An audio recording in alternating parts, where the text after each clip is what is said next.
And thank you so much. I'd like to share with you this morning one of the best-known poems by poet Mary Oliver. It's entitled "Wild Geese." You do not have to be good. You do not have to walk on your knees for 100 miles through the desert, repenting. You only have to let the soft animal of your body love what it loves. Tell me about despair, yours, and I will tell you mine. Meanwhile, the world goes on. Meanwhile, the sun and the clear pebbles of the rain are moving across the landscapes, over the prairies, over the deep trees, the mountains, and the rivers. Meanwhile, the wild geese, high in the clean blue air, are heading home again. Whoever you are, no matter how lonely, the world offers itself to your imagination, calls to you like the wild geese, harsh and exciting, over and over, announcing your place in the family of things. So if our faith tradition of Unitarian Universalism had a group of saints, Octavia Butler would be one of them. Mary Oliver would be another. Wendell Berry would be another. Y'all can tell me your favorites, but you know, we have these. Oh, Brene Brown. How could I forget Saint Brene?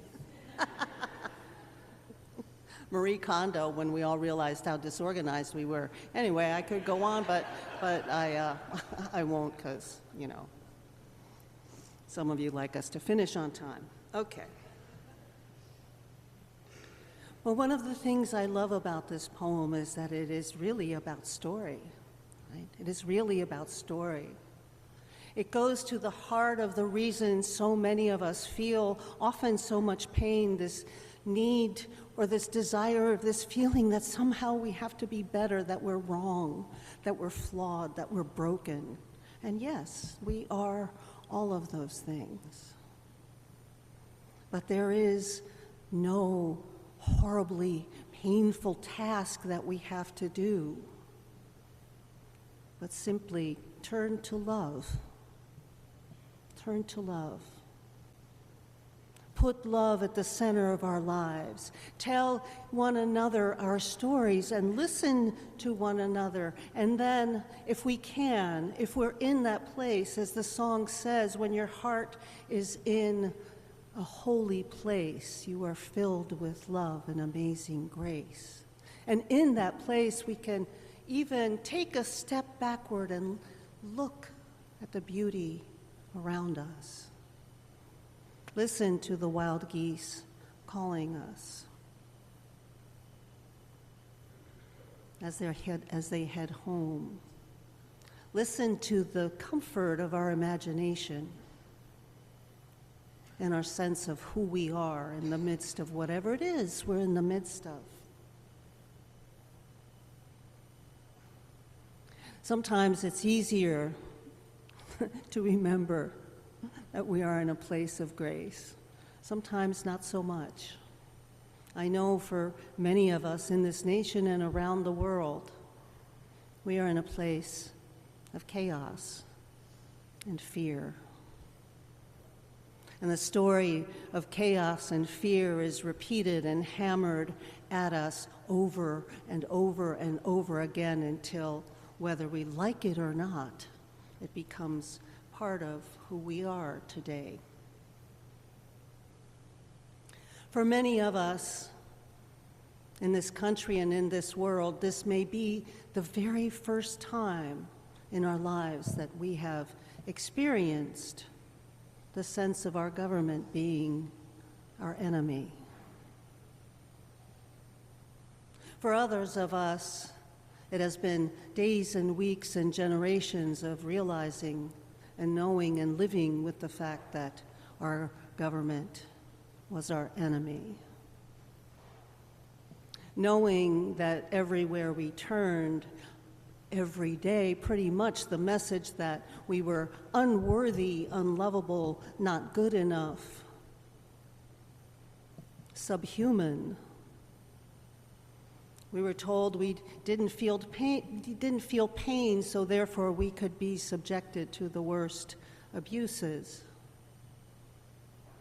For some of us, that message has been a message of many generations, but for many of us, it's new. And I say that only to say that if this is the case for you, either that this is new for you and that you are feeling this deeply in this moment for the first time, I tell you there is hope and perhaps lessons to be learned from those of us who have learned to dance when the music is playing. And do what Octavia Butler did, to read and read and read and read and write and write and write and write, and teach us to tell and hold on to our own story. I'm sharing this with you because I want to bring to you a particular perspective that I happen to have a lot of experience with. Some of you know that my working past is a bit eclectic. I am not one of those intelligent, focused people who follow a clear path, a clear career path throughout their lives. I just kind of figured it out along the way. And for many years, I worked in television news. Why, I don't know, but one day I had been doing radio at the Yale radio station, which was a lot of fun, and I actually had a news program. I may have told you this, but I'll tell you again, because it makes me smile. My program was called The Howl of the Wolf News. And the first story I shared after I got my third-class FCC license was the story of the picture of Jesus on a tortilla. And I loved that story. Okay, I mean, I'm not being sarcastic. I loved it. But one day I was inspired. I liked the fast pace and I liked the media piece. And one day I just walked into the local TV station and asked them for a job. I was a librarian at the Yale Center for British Art. Once you've seen one picture of a horse and a dog, I may be a Luddite, but basically you've seen them all, and Lord, there are a lot of them. But anyway, I digress. So I walked into the local TV station and I asked them to give me a job, and they said, what do you know about TV? I said, nothing. And they said, well, okay, we'll pay you $110 a week and you can come work here. So I did. Believe it or not, that was a pay cut. And I did errands, and I ran the switchboard. I also really like running switchboards. And within 6 months, I was the producer of a newscast, writing news stories and booking guests and designing the newscast and realizing what it is and what it was at that time. And some things have really changed, but others have not, realizing what it is to decide how you decide to cover news and how you cover it. And not long after that, I was hired away to come to the fourth largest market in the country, Philadelphia, which had and may still have, for all I know, but had at the time and maintained for years the highest rating news broadcast in the country. And there I learned how that happens and why it happens. Now, some of you may remember a time when television news was a public service in this country. Some of you may remember, as I do, the time when Walter Cronkite was the most trusted man in the United States. If you're brave enough to raise your hand, you may do so. Lord, sometimes I miss those days. But the station where I had first worked and the station where I worked in Philadelphia were owned by what was then a small company, and at that time, a TV company could only own, I believe, 5 local television stations, so I had worked at 2 of the 5. And they were employing a brand new news format, which essentially involved firing most of the writers, most of the editors, most of the folks who did fact-checking, and go with what was called, and is still called, action news. And I learned that television news went pretty much overnight from being a public service to becoming one of the most profitable businesses in the world. Even a local news station could make exorbitant amounts of money. I remember one day in my newsroom, a news director from Chicago who had a big staff, and he was a big man, and he came sort of, well, I'm biased, but to me he was swaggering, and he came into our newsroom and he said, "So I want to know how you guys do it. Tell me where your staff of writers sit." And they pointed to me. Yeah. So I tell you all of this because what I want to encourage us to do, and some of you I'm sure understand this, and you may understand it better than I do now, but it's worth remembering that the stories you are being fed, we are being fed, from the most reputable sources to the least reputable sources, are all about the prophet, and not the Prophet Muhammad. The prophet motive, all about it. What makes a profitable news story? A profitable news story is a story that you can't pull your eyes away from, that you're just compelled. You know, like you're driving on a highway and there's a 10-car pileup and you have to slow down because, oh my God, right? That's how we're wired. A profitable news story is a story that has compelling video because, again, we are wired to take in information more completely, most of us visually, rather than either through the written word or even hearing it. That's why many newspapers have gone out of business. A one-alarm fire that has good video becomes a better story than a 5-alarm fire that has no video. I remember years of walking over to the producers when I became assignment manager. I'm going to brag, just bear with me, but as I was told, the first woman assignment manager in a top 10 market. And I would walk over to the producers and I would say, "Hey, we have a breaking story. We have a one-alarm fire." And the first thing they would say to me, do we have flames? Yeah, good flames. We happen to be in the neighborhood, right? A compelling story is when you can't pull your eyes away from, where something is so outrageous, so out of the norm, that you can't stop watching.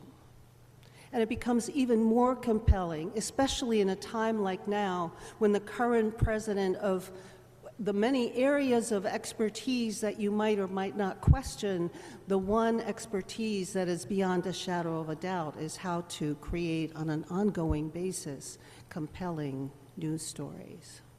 Yes? You with me? Right? So what happens is if there's a compelling newscast day after day, I remember I went one time with a colleague of mine to a station in San Francisco. They wanted to know our secret for having such high ratings, and the answer was murders, robberies, fires, and car crashes, and disasters. And their jaws dropped, as well they should. Very exploitative. I can only say this, we never lied. That has changed between then and now.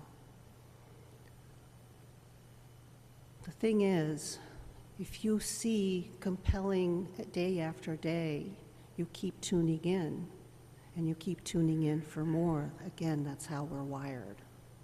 And I've done that myself. Even though I know in the past, I've tuned in day after day. What's the latest outrage? The stronger the push on my outrage button, the more money I will make for the outlet that's pushing that outrage button. The fact of the matter is, dear ones, even though it may feel really, really bad to be the target of global retribution, or really, really bad to be the enemy of the government, the truth is, 2 or 3 days ago, the Gallup poll released their most recent poll on how much satisfaction people in this country have with their personal lives and with the state of the country. And to make a long story short, even factoring in the results of November's election, roughly 50% of people are very dissatisfied with the way things are going, months after the election. And 50% of the people are kind of satisfied with how things are going. It's not a great picture, but it's not 99% of the people are happy because they get revenge. You hear what I'm saying? Right? Is that being reported? If any of you have seen or heard that, I haven't. Maybe you have. When it comes to our personal lives, and this is a low since the Carter administration, still over 80% of us are more satisfied with our personal lives than we are with the state of affairs in our country. It's something to think about. So, my friends, I invite you to do what Mary Oliver asks us to do, what Octavia Butler asks us to do. To take a moment to center ourselves and help us one another center ourselves in the story of who we really are and what energy we really have for this moment. And then perhaps take a step back and apply our critical thinking and say, is my mission in life to make the honchos at CNN be able to buy a second home? Raise your hand if the answer is no. Not my mission. And I'm not being flippant, actually. I'm really, really not. Because I've been part of those conversations. And it's terrifying to me how easily we can be manipulated by this kind of thing. Because it's everywhere. When you add social media where there's little to no fact-checking, much news media where there's zero fact-checking, where there are, Russian troll farms that know more about us than we know about ourselves, it's really a time to hone in on that part of our faith that demands of us that we seek truth and that we center our capacity for rational thought and assessment. I'm not saying don't consume news. I'm not saying don't stay abreast. We have to stay abreast. But let's be more careful. Let's exercise our choice about how we're going to respond to these things. And if you're someone who wants a piece of advice from me about this, I will tell you one thing that I do, because I'll always be a news person and I'll always want to know, but I'm very intentional. I hate this word, I'm going to use it anyway. I curate my news. I may watch something over here and something over there, but I will also read La Opinión, the most widely read Latinx newspaper in this country, and you can translate it. Google will translate it for you. I will look at La Opinión to say, are they as negative, and which they have every right to be since their readership is being front and center targeted by this new regime? And no, they're not. I will look at the Philadelphia Tribune, which is the oldest continuous black newspaper in this country that covers a lot of national news. I will look, and those two I'm just recommending them because I look at them.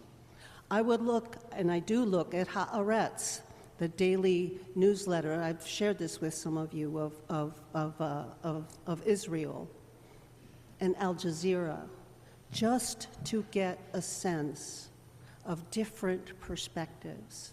And that encouraged me to bring my own perspective. And if any of you want me to share this with you, I will. I want to bring us back to what our mission is as Unitarian Universalists. It is to, yes, be informed, to center ourselves in compassion, understanding, and love, not just for one another, but for everyone in this country that's trying, and in the world, trying to put one foot in front of the other and survive and dance when the music is playing. And we live in the world where the geese fly high overhead. We live in a world of landscape and prairies. We live in our world where our bodies are part of the continuum of all existence. Amen, beloveds. Ashe, and blessed be.